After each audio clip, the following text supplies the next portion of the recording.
आप सोच रहे होंगे 9 रूप तो देवी के होते हैं, फिर बहू? भाई बहू भी तो लक्ष्मी का रूप है। तो जब बहू के पैर पड़ने से घर में समृद्धि आती है तो और क्या क्या होता है, जरा देखिए। रामलाल और श्यामलाल 2 भाई थे। दोनों बड़े ही प्यार से साथ ही एक ही घर में रहते, लेकिन दोनों की बीवियों का रवैया एक दूसरे के लिए बिल्कुल ठीक नहीं था।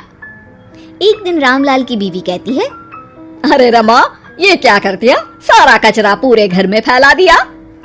माफ करना दीदी, मैंने रखा तो एक ही जगह था, लेकिन हवा इतनी तेज चली कि उड़ गया। अभी उठा देती हूँ।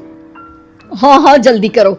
और एक बात, अब भाई साहब से बोल देना कि 2 रसोई कर ले।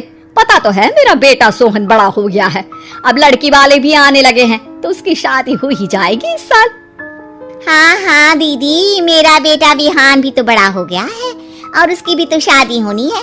ठीक कहती हैं आप। अब हम ऊपर वाले तल्ले पर शिफ्ट हो जाएंगे। मैं विहान के पापा से बात कर लेती हूँ। बात नहीं करना, शिफ्ट होना है, क्योंकि मैं अब साथ नहीं रह सकती। हाँ हाँ दीदी, ठीक है ना। फिर क्या, हो जाते हैं एक घर के एक परिवार के 2 टुकड़े और 2 रसोई, दोनों के बेटों की शादी। और फिर शुरू होती है कहानी। अरे मेरी बहू तो ढेर सारा दहेज लाई है। ये देखो, बड़ा टीवी, एसी, कार और गहने भी। दीदी ये तो बहुत अच्छा है, लेकिन है कहाँ आपकी बहू? अब वो सो रही है, थोड़ी रिजर्व टाइप की है ना, अपने ही कमरे में रहती है और ज्यादा बात भी नहीं करती। तभी रमा की बहू की आवाज आती है, माँ कहाँ है आप? जल्दी आइए, नाश्ता ठंडा हो रहा है और मुझे भी भूख लग रही है। आ रही हूँ बेटा, रुक। दीदी चलूं क्या? ये लड़की मेरे साथ ही बैठकर खाती है, वैसे भी भूख लगाई है। ये बोलकर वो चली जाती है। तभी श्यामा की बहू बाहर आती है और बाहर की ओर जाने लगती है। अरे बहू, कहीं जा रही हो क्या? क्या है माँ जी, बिना बात के ठोका मत करो। जा रही हूँ मैं। वैसे भी मेरे पापा ने कार घर में रखने को तो नहीं दी है ना। अरे नहीं नहीं बेटा, बिल्कुल बिल्कुल, घूमो घूमो। मैं तो कहती हूँ मुझे भी साथ लेकर जाया करो, साथ ही घुमा करेंगे। अरे नहीं नहीं, मैं आपके साथ बिल्कुल भी कंफर्टेबल नहीं हूँ। वैसे भी मैं शॉपिंग में जा रही हूँ, कहाँ आपको टांगती फिरूंगी। ये बोलकर श्यामा की बहू निकल जाती है। तभी उसके कान में ऊपर वाले तल्ले से हंसने की आवाज आती है। और ये कौन इतनी जोर जोर से हंस रहा है? ऊपर जाती है, जहाँ वो देखती है कि रमा और उसकी बहू साथ बैठकर बातें कर रही होती हैं। फिर तो मम्मी जी इतना मजा आया कि मैं क्या बताऊं। हाँ हाँ बहू, सुनने में ही हंसी नहीं रुक रही। तू तो वहाँ मौजूद थी। तभी दोनों की नजर श्यामा पर पड़ती है। अरे ताई जी आइए ना, आइए। वो उनके पैर छूती है और फिर चाय बनाकर लाती है। श्यामा अकड़कर कहती है, अरे नहीं नहीं, मैं चाय वाय नहीं पीती, बस हंसने की आवाज आ रही थी तो सोचा बता दूं कि टीवी की आवाज धीमी कर लो।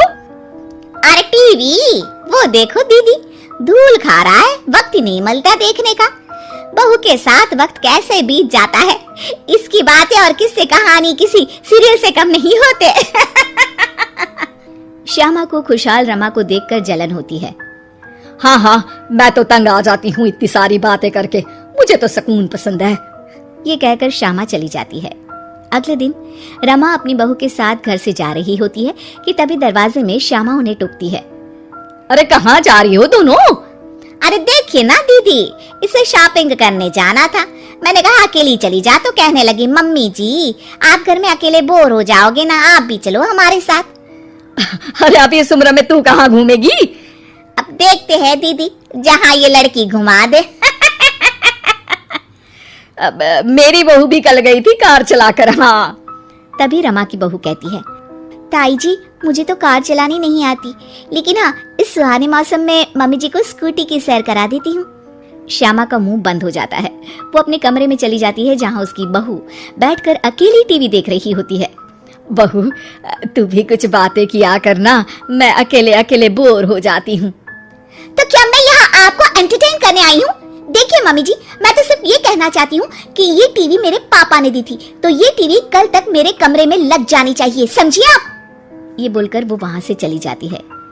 श्यामा सोच लेती है कि वो अब ये सारी बातें अपने बेटे को बताएगी। शाम को उसका बेटा जब घर आता है, अरे देख बेटा, तेरी बीवी सारा दिन अपने कमरे में रहती है, न बात करती है न चित। मैं बूढ़ी सारा दिन भूत की तरह अकेली घूमती रहती हूँ घर में। अरे माँ, मैं क्या बोलूं? मैंने कई बार उसे बोला कि सबके साथ उठा बैठा करो, हंसा बोला करो और मिलकर रहो, लेकिन वो कहती है कि उसका मन ही नहीं करता। अरे क्यों क्यों मन नहीं करता है? ऐसा क्या हो गया? माँ, तुझे याद है उसके पिता ने कार देने से मना कर दिया था। कहा था कि उनके पास पैसे नहीं है, साथ ही तेरे सामने हाथ भी जोड़ा था। लेकिन कैसे तूने उसके पिता के साथ बुरा व्यवहार किया था। उन्हें कहा था कि पैसे नहीं है तो किसी भिखारी से शादी कर दो अपनी बेटी की। हाँ हाँ बेटा, तभी तो आज दरवाजे पर इतनी लंबी कार खड़ी है। बस माँ, तो अब तू उस कार से ही बात कर और उससे मन लगा, क्योंकि पिता के आंखों का आंसू आपकी बहू के दिल तक उतर चुका है और आपकी इज्जत उसकी नजर में। अब श्यामा को समझ आता है कि कुछ निर्जीव चीजों से घर भरने से अच्छा है कि सजीव चीजों से जिंदगी भरी जाए।